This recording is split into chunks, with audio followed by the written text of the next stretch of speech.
Clean the World started in end of 2008, beginning in 2009, in a hotel room, where I literally asked myself, what happened to the soap and shampoo when I was done using it?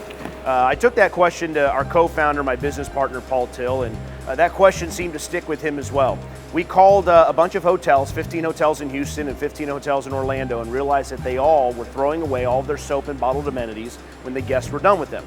We did some quick math and realized that that was about 1 million bars of soap being thrown away every single day. We started to contemplate the question, what could we do with recycled soap? And that was when Paul found studies that really changed our lives and really launched Clean the World. And those studies showed that the #1 and #2 killers of children worldwide, which are pneumonia and diarrheal disease respectively, which kill 9,000 children every single day, can be prevented by up to 60% with the use of bar soap. So we put the math together and said, you got 1 million bars of soap every day that are being discarded. We can recycle those bars. 9,000 children every day passing to hygiene-related diseases. Let's put those two together and start a social business that can change the world. And so we did that at the beginning of 2009 and launched Clean the World Foundation, 501c3 nonprofit, committed to reducing landfill waste by collecting partially used soap and bottled amenities, recycling those items in a hygienically safe, environmentally safe manner, and then distributing those to children and families in need all over the United States and all over the world who just need hygiene products in a lot of places to simply live. And so that's what we did. We launched that program. So we had no idea how to run a nonprofit, how to run a social enterprise. So we had to learn. And when we started the program, we thought that hotels would donate all this product to us and that big philanthropists would give us all types of money for doing the projects and the work that we were doing. So for the first 6 months, we really didn't have a business model. The business model was, let's fill out a grant application for the Gates Foundation, and Bill Gates will come in and give us $1 billion, and we'll be able to launch this thing all over the world. After 90 days and lots of money and lots of time on a grant application, we submitted it to the Gates Foundation, and within 6 hours, we got a rejection notice. And so at that point, we were sort of looking at each other going, what are we going to do here to make this business run? And so that's when we developed a business model that incorporated a program that hotels could purchase that would give them benefits that they would be able to justify against that purchase. Sustainability and being green is a very big component. Well, clearly our program brings those two components to a hotel. So we made a program that included all of the collection for all of the hotels that are located outside of a pickup area. It would include all of the shipping of empty bins to that hotel and full bins back to one of our recycling centers. We gave them a bunch of marketing and communication tools on what a great program they're participating in.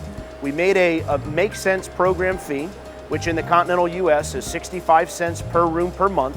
So literally a 100-room hotel pays $65 a month. That's about 2 cents per room night.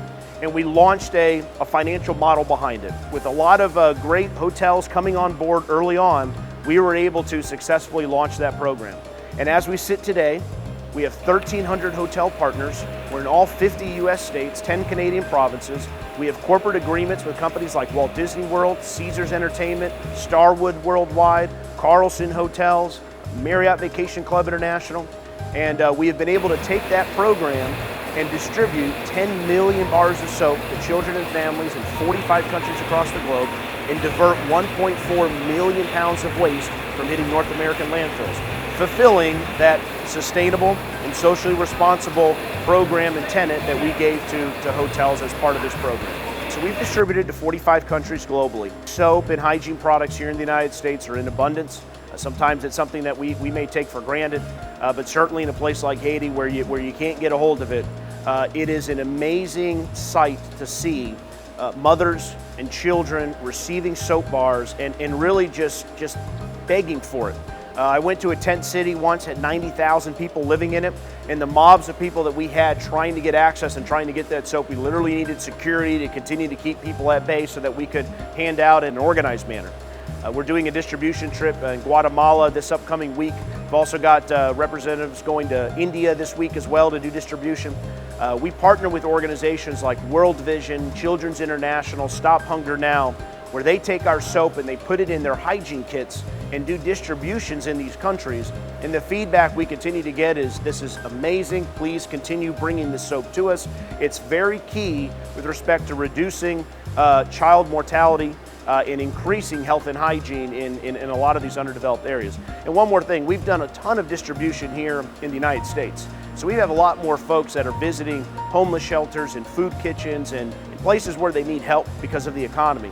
So our ability to bring hygiene products into homeless shelters on a donated basis really allows them to focus on other things that they may have to pay for, such as food and energy and other things to help satisfy the individuals that they're serving. So we're able to bring in free hygiene materials to them. It just is a real big bonus to them, and we just receive a multitude of thanks from them all the time.